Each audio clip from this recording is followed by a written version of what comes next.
साइला ए साइला साइला हैन कोही छैन कि अब घरमा ओ साइला हजुर ठुल्दै एका बिहानै कताबाट आउनुभयो ल बसौँ आउनु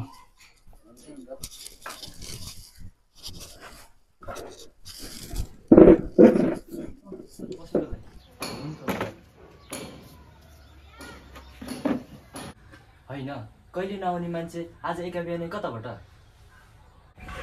हैन साइला हाम्रो तीर्थमा पर्यटकहरू घुम्ने ठाउँ टन्नै छन् भन्छन् मलाई चाहिँ अलि थाहा भएन त्यही के कति छन् भनेर बुझ्नको लागि आएको नि हो र ठुल्दै हाम्रो देवदहमा त धेरै घुम्ने ठाउँहरू छ नि तपाईलाई थाहा छैन र हो र साइला हो नि ठुल्दै गौतम बुद्धको माहौली स्थल जस्तो हामीले महादेव पार्कले चिनिन्छ त्यो पनि हाम्रै देवदहमा छ एसिया महादेशको सबैभन्दा ठुलो वृक्ष पनि हाम्रै देवदहमा रहेको छ काष्ठकलाले भरिपूर्ण पार्क जसलाई हामीले बुद्ध पार्कले चिनिन्छ जहाँ पर्यटकहरू घुम्न आउँछन् अन्य मानिसहरू वनभोज गर्न आउँछन् त्यो पनि हाम्रै देवदहमा छ अनि त्यस्तै स्मृति पार्क पनि छ जहाँ पत्थरले धेरै मूर्तिहरू बनाएको छ त्यहाँ पनि पर्यटकहरू घुम्न आउँछ अन्य मानिसहरू वनभोज गर्न आउँछ अनि अर्को कुरा त ठुल्दै देवदह पोखर पनि हाम्रै देवदहमा छ अर्को रोचक कुरा त ठुल्दै मातृभाषा पढाउने एकमात्र विद्यालय पनि हाम्रै देवदहमा छ नि जहाँ गुरुङ भाषा र मगर भाषा पढाउने गरिन्छ हो र साइला मलाई त केही पनि थाहा नरहेछ नि त त्यसो भए ठुल्दै भोलि 2-3 जना पर्यटकहरू देवदह घुम्न आउँदैछन् म तिनीहरूलाई घुमाउन लैजाँदैछु तपाईँ पनि हिँड्नुहोस् हुन्छ नि त साइला त्यसो भए म पनि जान्छु बरु तिम्रो भाउजूलाई नि यसो लिएर जान पर्ला उनलाई पनि केही थाहा छैन भोलि बिहानै जाने कुरा छ ठुल्दै तपाईहरू पनि तयार भएर आउनुहोस् हुन्छ साइला त्यसो भए आजलाई म लाग्छु भोलि भेटौँला नि त ल हुन्छ ठुल्दै भोलि भेटौँ हुन्छ ल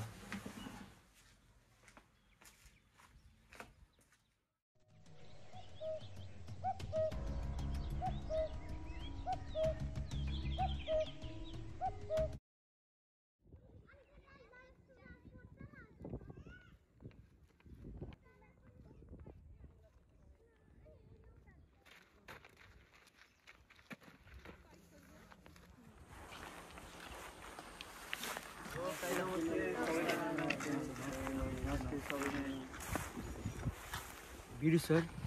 हामी देवदह घुम्दै आएको देवदह साह्रै रमाइलो ठाउँ रहेछ आज हामी कहाँ घुम्दैछौँ त हामी चाहिँ अहिले शीतलनगर चोकमा छौँ र अब चाहिँ यहाँबाट पागडी चाहिँ 3 किलोमिटर टाढा छ र अब चाहिँ हामी पागडी जान्छौँ र त्यसपछि हामी काष्ठकला जान्छौँ स्मृति पार्क जान्छौँ देवदह पोखरी जान्छौँ लगायतका ठाउँहरू हामी घुम्दैछौँ र अब चाहिँ हामी पागडी जान्छौँ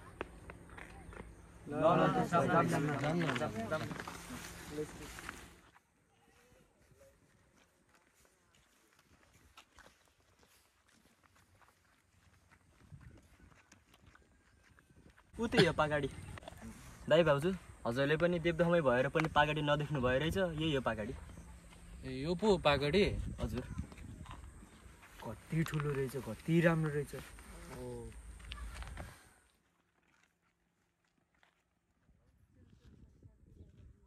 बिरुजी यो पाकडी वृक्षको विशेषताहरू के छन् यसको मूल विशेषता चाहिँ यो वृक्ष चाहिँ एसिया महादेशको सबैभन्दा ठुलो वृक्ष र पुरानो वृक्ष हो अर्को मूल विशेषता चाहिँ यो वृक्षमा चाहिँ काग गिद्ध चिलले चाहिँ गुड बनाउँदैन र बास पनि बस्दैन अनि यो वृक्ष त साह्रै ठुलो रहेछ साइला यसको उचाइ र चौडाइ चाहिँ कति छ होला ठुल्दै यसको फेद चाहिँ 82 फिट यसको उचाइ चाहिँ 96 फिट र हाँगाहरूको परिधि चाहिँ 5 फिट रहेको छ बिरुजी यो वृक्षको अझै विशेषताहरू के छन् यसको अरू विशेषता चाहिँ यो वृक्षको वरिपरि हात्तीहरू आउँदैन र यसको हरियाली पातहरू हुन्छ नि जुन त्यो भुइँमा खस्दैन र यो वृक्षबाट चाहिँ हामीले प्रशस्त अक्सिजनहरू पाउँछौँ हेर छोरो अब पागडीको बारेमा सब लेखेको छ यहाँ पढ यसको बारेमा बुझ्नुपर्छ बुझिस्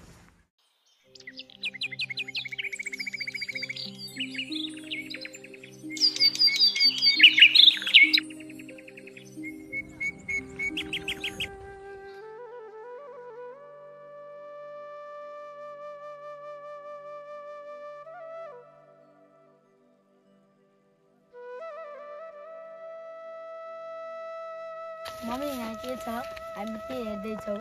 मलाई पनि थाहा छैन बाबु अब अङ्कलले भन्नुहुन्छ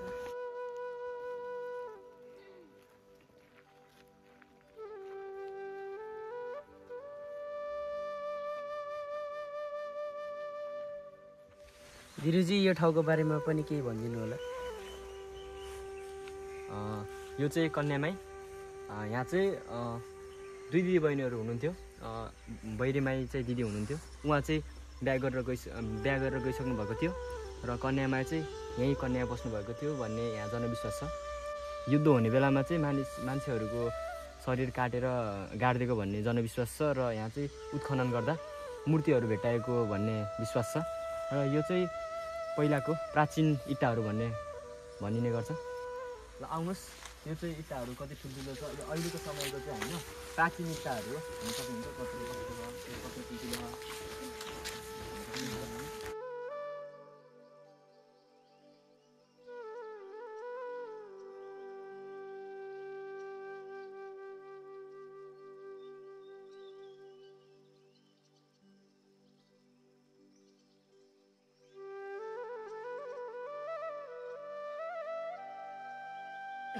ल अब चाहिँ हामी मायादेवी पार्क जाँदैछौँ जाऊँ न त हिँड्नुहोस्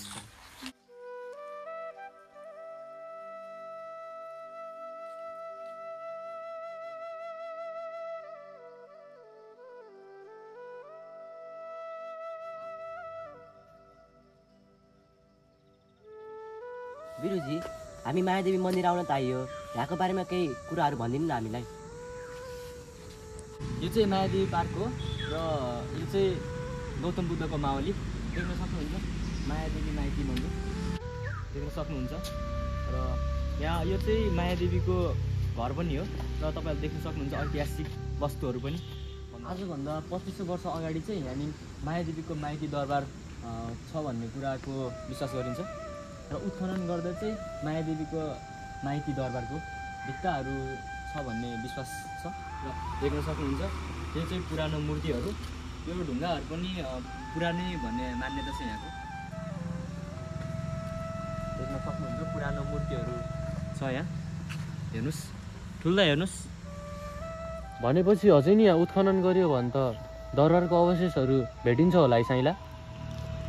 उनी ठुल्दै उत्खनन गऱ्यो भने त दरबारको अवशेषहरू पक्कै पनि भेटिन्छ नि आउनुहोस् अब तपाईँहरूले मैले प्राचीन कुवा र स्तम्भहरू पनि देखाउँछु हेर्नुहोस्